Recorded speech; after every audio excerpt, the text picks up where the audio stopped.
Hi, good afternoon. Happy Friday, everyone. My name is Michelle Royer. I am the fitness coordinator at Newnham campus, and today I'm going to be showing you how to make a basic vinaigrette. I chose this because Candace Food Guide.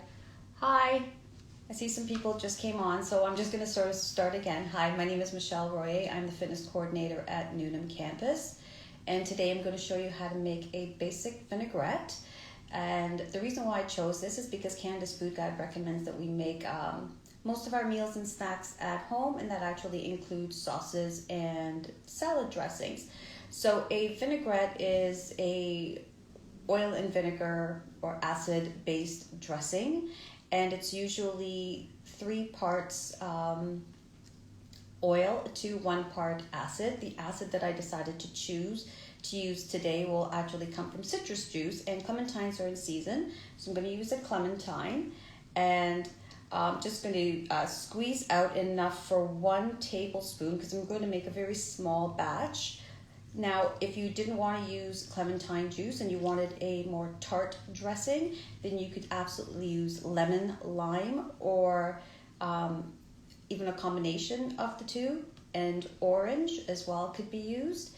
And alternately, vinegar could be used. Balsamic vinegar, red or white wine vinegar, or apple cider vinegar too. These are common things that we may tend to have on hand, so feel free to use them. And as I mentioned, the ratio is 3 to 1. So I'm going to measure out 1 tablespoon of the clementine juice and put that into a glass jar.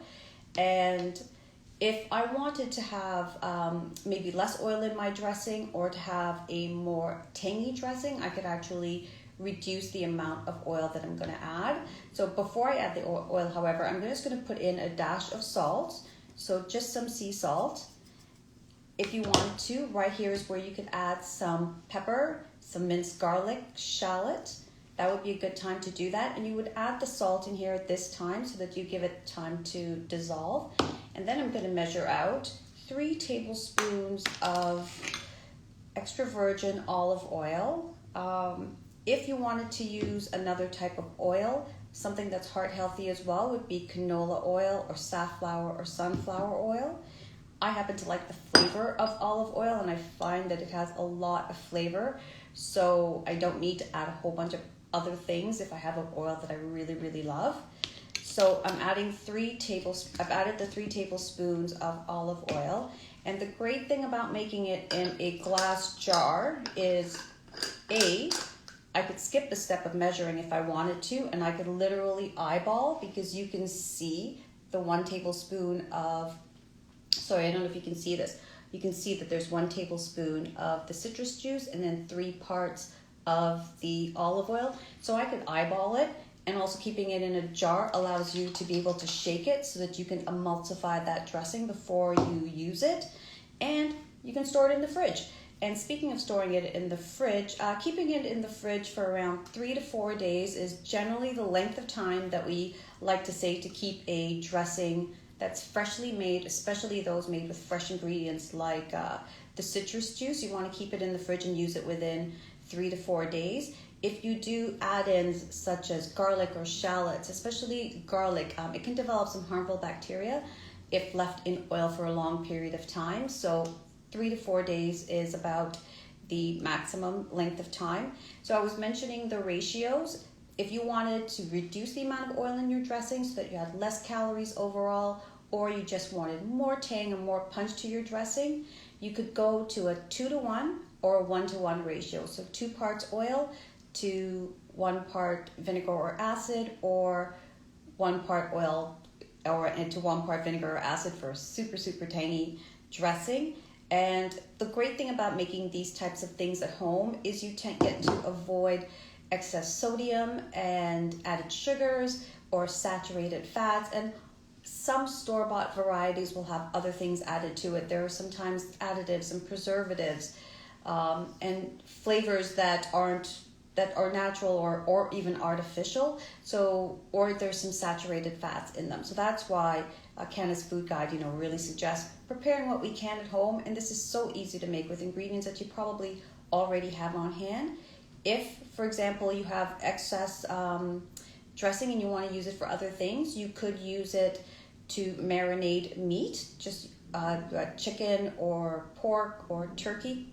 A little bit could be used to marinate, to add a little bit zing to your meat. And you could also use it as a dip for veggies, because we're supposed to be eating our fruits and veggies. So if that will encourage you to eat your veggies, then you can use it as a dip for that. You could also use it instead of mayo if you're making tuna salad sandwiches, or if you're making pasta salads, instead of using mayo, because sometimes we'll use mayo, you could dress it. You could even dress a potato salad with this, and it will grate and it will hold longer too.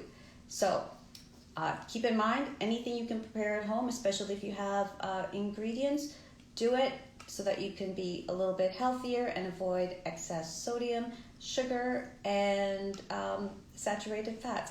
So I hope everybody enjoyed that today, and definitely go out and try to make your own dressings. You can add in things like garlic and minced shallot and different herbs to make it more to your taste. All right, thank you for joining, everybody. Take care. Oh, by the way, our registration form is already up and running.